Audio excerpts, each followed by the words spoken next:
কৰ্মী সভাৰ উদ্দেশ্য বুলি কওঁতে যে যেহেতু আমাৰ নতুন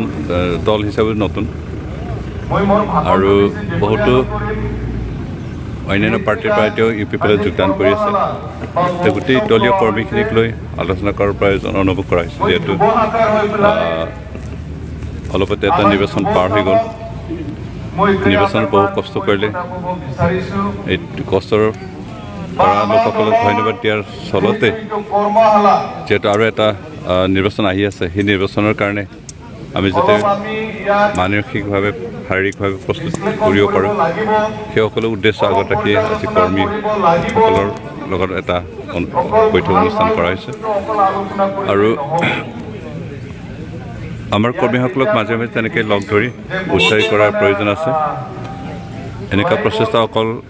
UPPL নহয় অন্যান্য ৰাজনৈতিক দলবিলাকে কৰে সেইকাৰণে আজি যি কৰ্মী সভা তেওঁলোকক এটা উৎসাহ দিয়াৰ লগতে আগন্তুক নিৰ্বাচনৰ কাৰণে মানসিকভাৱে প্ৰস্তুতি চলোৱাৰ কাৰণে এটা আহ্বান কৰা হৈছে আৰু সেইকাৰণে লগতে বিগত যি নিৰ্বাচন হৈ গ'ল প্ৰায় 10 মাহ ধৰি আমি যিহেতু নিৰ্বাচনৰ কাৰণে যুঁজ কৰিব লগা হ'ল তাৰ কাৰণে আমি আজি এই দলীয় কৰ্মীসকলৰ সভাৰ জৰিয়তে তেওঁলোকক ধন্যবাদটো আমি জনাইছোঁ আৰু BTC চৰকাৰ যিখিনি আঁচনি সেই আঁচনিবিলাকৰ সম্পৰ্কে তেওঁলোকক এটা জনোৱা হ'ল যে আমাৰ যি কি আঁচনি আছে সেই আঁচনিখিনি আমি কেনেকৈ জনসাধাৰণৰ মাজত ৰূপায়ণ কৰিব লাগিব সেই কথাখিনি আমি তেওঁলোকক বুজাইছোঁ পৰিৱৰ্তনৰ কথা কৈ আপোনালোকে BTCৰ মচলাত দখল কৰিলে এতিয়া ৰাইজে কি ধৰণৰ পৰিৱৰ্তন আশা কৰিব আপোনালোকৰ আহি থকা দিনছোৱাত পৰিৱৰ্তন নিশ্চয় হ'ব এতিয়া চৰকাৰ সলনি হোৱাটোৱে পৰিৱৰ্তন সেইটো নুবুজায় আমি পৰিৱৰ্তনৰ কথা কৈছোঁ যিহেতু আমাৰ অঞ্চল শিক্ষাৰ ক্ষেত্ৰত এতিয়াও পিছপৰা হৈ আছে তেওঁলোকৰ সেইটো লাইনত পৰিৱৰ্তন হ'ব লাগিব আমাৰ ৰাস্তা পদূলি এতিয়াও পিছ পৰি আছে সেইখিনি আমি উন্নত কৰি এটা পৰিৱৰ্তন আনিব লাগিব আমাৰ বহুতো অঞ্চলত এতিয়াও খোৱা পানী নাই বিশেষকৈ ভূটান বৰ্ডাৰ এলেকাত যিখিনি গাঁও আছে গোটেইখিনিতে খোৱা পানীৰ সমস্যা আছে সমস্যাখিনি সমাধান কৰাৰ জৰিয়তে এটা তেওঁলোকক জীৱন সহজ কৰি দিব লাগিব আৰু সেইটো এটা পৰিৱৰ্তন বহুত জেগাত এতিয়াও আমাৰ ৰাইজে চিকিৎসাৰ সুবিধা নাপায় ওচৰত না হস্পিটেল আছে না নাৰ্ছিং হোম আছে একো নাই আৰু তেনেকুৱাবিলাকত আমি অন্ততঃ হস্পিটেল বনাই দিয়াৰ এটা প্ৰচেষ্টা চলাইছোঁ য'ত পাৰোঁ তেনেকৈ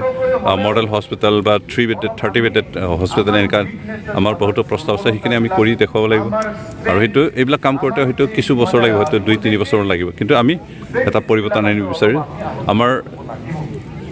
বিটিআৰ অঞ্চলত গোটেই ৰাইজ প্ৰায় 80% ৰাইজ খেতিৰ ওপৰত নিৰ্ভৰ কৰে আৰু কিন্তু আমাৰ ৰাইজে যি পদ্ধতিৰে খেতি কৰে সেইটোৱে পুৰণিকলীয়া আমি কেনেকৈ মেকানাইজ কৰিব পাৰোঁ খেতিটো আৰু মেকানাইজ কৰাৰ জৰিয়তে কেনেকৈ উন্নতি কৰিব পাৰোঁ সেই বিষয়টো আমি চিন্তা কৰি কাম কৰিবৰ কাৰণে প্ৰস্তুত চলাইছোঁ আৰু গোটেই জীৱনৰ মানুহে জীয়াই থকাৰ যি বিভিন্ন পদ্ধতি সেইবিলাকৰ এটা পৰিৱৰ্তন আনি মানুহৰ জীৱন সহজ কৰাৰ জৰিয়তে তেওঁলোকক উন্নতি আৰ্থিকভাৱে লাভান্বিত কৰা শিক্ষাৰ বিভিন্ন দিশত আমি উন্নতিৰ দখলাত আগুৱাবৰ কাৰণে যি এটা ব্যৱস্থা আমি লৈছোঁ সেইখিনি সমাধান কৰাৰ জৰিয়তে পৰিৱৰ্তন আহিব আৰু সেইখিনি পৰিৱৰ্তন আমি আনিম আৰু ৰাইজ এতিয়াও আমাৰ ওপৰত সম্পূৰ্ণ আস্থা আছে যে বিটিআৰ অঞ্চলত UPPLৰ যি চৰকাৰ সেই চৰকাৰৰ জৰিয়তে এটা পৰিৱৰ্তন আহিব BJP বা GSPৰ লগত এলায়েন্স হ'ব নে নহ'ব সেই কথাখিনি এতিয়ালৈকে আমি আলোচনা কৰা নাই আৰু তাৰ কাৰণে চিন্তা কৰিলে আমাৰ সময় এতিয়াও আছে মানে আজি একো নকওঁ তথাপি 21 চনলৈ আপোনালোক কিমান দূৰ আশাবাদী UPPL দল হিচাপে আমি UPPL দল হিচাপে যিহেতু যোৱা এই BTC নিৰ্বাচনত ভাল ফল দেখুৱাইছোঁ আৰু আমি আশাবাদী যে বিধানসভাৰ যিটো নিৰ্বাচন তাতে আমি ভাল ফল দেখুৱাব পাৰিম বছৰৰ হাগ্ৰামা মহিলা নেতৃত্বাধীন BPF দলৰ দুৰ্নীতিৰ কথা আপোনালোকে কৈছে প্ৰশাসনৰ কথা কৈছে ভ্ৰষ্টাচাৰৰ কথা কৈছে এতিয়া আপোনালোক শাসনত বহিল এই দুৰ্নীতি ভ্ৰষ্টাচাৰৰ সম্পৰ্কত তদন্ত হ'ব আমি নিশ্চয় তদন্ত কৰিবৰ কাৰণে ব্যৱস্থা কৰি আছোঁ যোৱা 17 বছৰৰ যিখিনি দুৰ্নীতি সেইখিনি তদন্ত হোৱাটো উচিত আৰু যিসকল এই ভ্ৰষ্টাচাৰী কাৰ্যত জড়িত তেওঁলোক আইনী প্ৰক্ৰিয়াৰে শাস্তি পোৱাটো উচিত নহ'লে দুৰ্নীতি কৰিব ভ্ৰষ্টাচাৰ কৰিব একো ফাইনৰ কিবা গণ্ডিত নপৰি হাৰি যাব সেইটোতো উচিত নহ'ব এইটো সমাজৰ এটা ব্যাধিক আমি নাইকিয়া কৰিব লাগিব সেইকাৰণে আমি সেই ব্যৱস্থাখিনি কৰিম। বিটিআৰৰ যিবিলাক আঁচনিসমূহ আপোনালোকে আনিছিলে এতিয়ালৈকে কোনো ধৰণৰ ইনগ্ৰেশ্যন আপোনালোকে কৰা নাই, কেতিয়াৰ পৰা হ'ব? আমি চৰকাৰ চলোৱাহেঁতেনে কিমান বছৰ হৈছে, কিমান দিন হৈছে, মাত্ৰ এমাহ, তাতো বেছি সময় আমি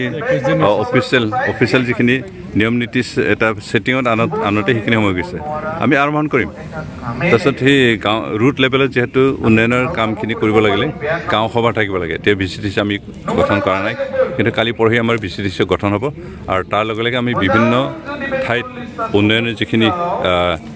আঁচনি সেইখিনি ৰূপায়ণ কৰিম, আমি আৰম্ভ কৰিম। আপোনালোকৰ দলত ইতিমধ্যে নাগৰিক সমষ্টিৰ পৰা মই ব্যক্তিগতভাৱে তেখেতৰ লগত যোগাযোগ কৰিব পৰা নাই, কিন্তু বিভিন্ন চ'ৰ্চৰ পৰা আমাৰ কৰ্মীসকলৰ পৰা খবৰ পাইছোঁ তেওঁ যোগদান কৰিব আৰু যোগদান কৰাটো আমাৰ কাৰণে ভাল হ'ব। কেনে প্ৰভাৱ পেলাব যিহেতু এইবাৰ নিৰ্বাচনত তেওঁ খুব কম ভোটৰ ব্যৱধানেৰে হাৰিছে। সেইকাৰণে তেওঁৰ নিচিনা অলপ প্ৰভাৱশালী সদস্য যদি আমাৰ দলত অন্তৰ্ভুক্ত হয় তেতিয়াহ'লে নিশ্চয় আমাৰ বহুত লাভৱান হ'ব।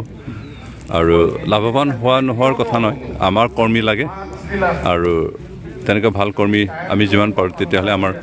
দলৰ এটা সবল হ'ব আৰু সেইটো কাৰণে আমি তেখেতক যোগদান কৰাটো সুখী হৈছোঁ।